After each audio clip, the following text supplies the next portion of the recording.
cigaal in laga dhigay ra'iisul wasaaraha dalku waxay dheelitir ka dhigtay labadii dhinac ee jamhuuriyadda ku midoobay.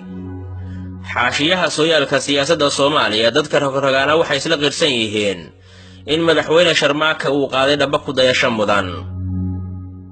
horraantii bishii Juulaay ee isla sanadka Maxamed Xaaji Ibraahin Cigaal wuxuu soo dhisay golo wasiiro oo ka kooban 17 wasaaradood. shaariciyada iyo goobaha lagu shaahay ee Muqdisho iyo golayaasha siyaasadda ee dalku waayaha waxa ku batay xanshashaqa iyo weydiinta ah baarlamaanku inuu ansixin doono wasiirada uu soo xushay Masar Cigaal. laanta afka Soomaaliga ee BBC-du waxa ay 1967kii iyadoo aan weli la ansixin xukuumadda uu soo dhisay Masar Cigaal ay la yeelatay waraysi hadal ah.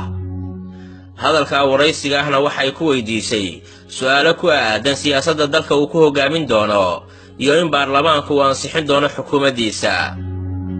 hadalkii waraysiga ahaa ee Cismaan Badawi oo BBC-da ka tirsanaa uu la yeeshay Masar Cigaal wuxuu u dhacay sidaas. ra'iisul wasaare dawladdan cusub ee aad samaysay waxa ugu weyn in wasaaradii tiradeedii ay korodhay waqti dhaqaalihiina uu circiraayo miisaaniyadeennuna sanad kasta ay isdhinto. ma kula tahay taasi danta waddanka inay wax tarayso?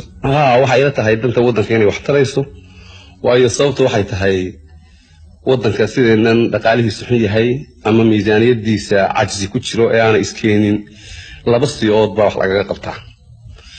mid waxa weeye in dalka khidamaadkii dhexdiisa laga qaban jiray in la dhimo oo dhakhtarada la yareeyo, bilayska la dhimo, armiga la dhimo, dawladda dadka u shaqeeya la dhimo oo sida miisaaniyadii markaa naaqisinayo la isku gaarsiiyo.